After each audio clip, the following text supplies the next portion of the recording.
There's a word in verse 9 that doesn't quite belong, at least not by any logic that we're used to. Paul says that he boasts about his weakness. I will boast all the more gladly in my weakness, in fact, he says. And so before we go any further, I want to make sure we're handling that word carefully, because boasting is loaded language in this letter. Paul has spent chapters dismantling the super apostles, those self-appointed spiritual heavyweights who showed up in Corinth waving their credentials around, their pedigree and eloquence, their visions, their authority. They boasted in everything that made them look impressive by worldly standards. And Paul's counter move isn't to outboast them with better credentials. He doesn't pull rank. He doesn't produce a longer, more impressive resume. He inverts the entire category. He boasts in the thing that disqualifies him. Now, there's where I want to be precise, because this can go wrong in a couple of directions. Boasting in weakness is not false humility.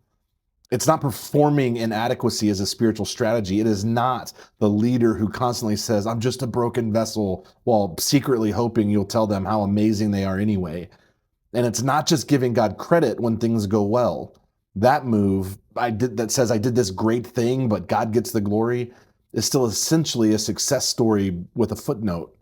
The weakness is still hidden behind the accomplishment.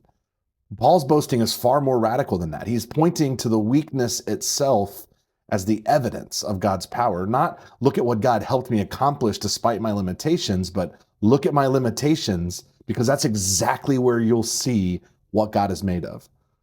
The weakness isn't the backdrop to the story. It is the proof of the point. Practically, I think it looks something like this. It's the willingness to be legible in your limitation, to name what you can't do, what you don't have, where you're depleted, not as confession you need to get through quickly, but as testimony. Because when something good moves through a life that is visibly not generating it on its own, nobody is confused about the source. I'll be honest with you. That is a harder thing to live than it is to say. I am way more comfortable being competent than being transparent. I think most of us are. But competence hides the source. Transparency points to it. The boast isn't about you. It's about what's working through you and what it's working through. The distinction changes everything about how you carry your weakness into tomorrow. Thanks for spending a few minutes with me before the noise today.